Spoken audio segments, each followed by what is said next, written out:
नमस्कार, आप देख रहे हैं महान्यूज 7। उत्तर नागपुर विधानसभा सीट जहां से 2019 में उत्तर नागपुर में कुल 44.5% वोट पड़े।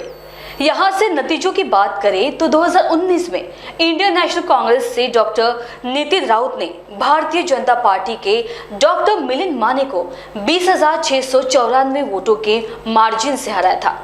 उत्तर नागपुर में विधानसभा का चुनाव इस बार काफी रोचक हो सकता है।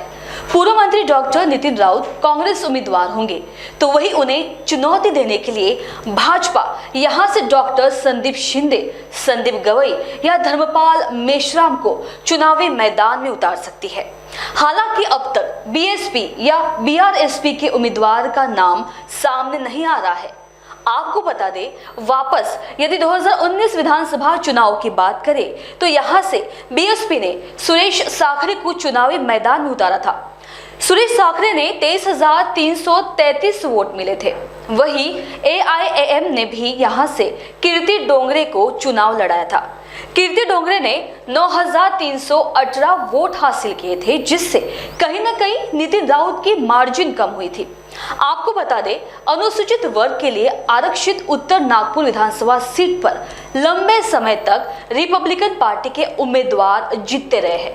भाजपा को भी एक बार जीत मिली। गैर बौद्धिस्ट दलित प्रतिनिधि के रूप में भाजपा के भोला बघेल यहां से चुनाव जीते थे। 1999 से कांग्रेस के डॉक्टर नितिन राउत लगातार चुनाव जीत हासिल की, लेकिन यह जीत पर भाजपा के डॉक्टर मिलिंद माने ने राउत की जीत को 2014 में रोक दिया। फिर दोबारा नितिन राउत ने 2019 चुनाव में जीत हासिल की। बहरहाल 2024 लोकसभा चुनाव में महाराष्ट्र में महाविकास आघाड़ी ने एक मजबूती के साथ चुनाव लड़ा और एक मजबूत पार्टी के रूप में महाविकास आघाड़ी सामने आई। बहरहाल अब विधानसभा चुनाव को लेकर महाविकास आघाड़ी और महायुति तैयारियों में जुटी है। ऐसे में भाजपा उत्तर नागपुर में डॉक्टर संदीप शिंदे के नाम पर मुहर लगा सकती है। पेशे से डॉक्टर और समाज सेवक संदीप शिंदे आम जनमानस के लिए हमेशा तत्पर रहते हैं।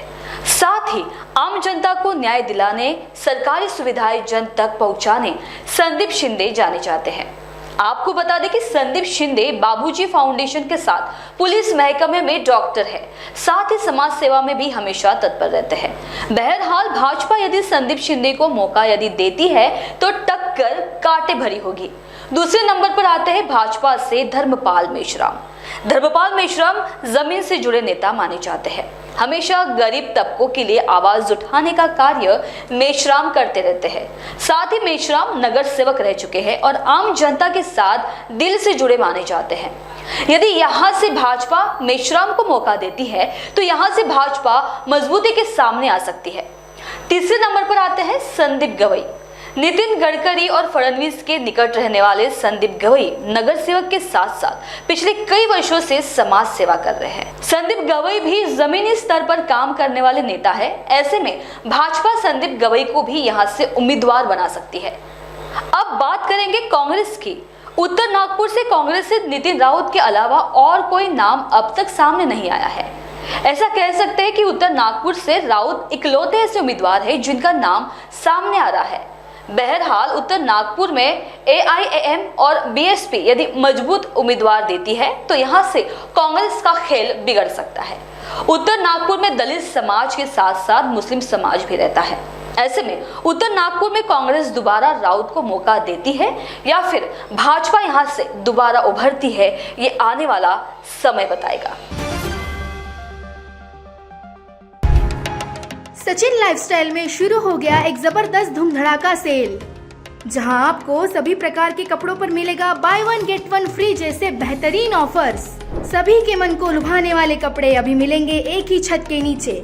इस अवसर का निश्चित ही लाभ उठाए और आज ही सचिन लाइफस्टाइल शोरूम में विजिट करें। Explore our extensive collection of high quality fabrics. Sachin lifestyle, हमारा पता रमानगर, शताब्दी चौक, बैल तरोड़ी, नागपुर।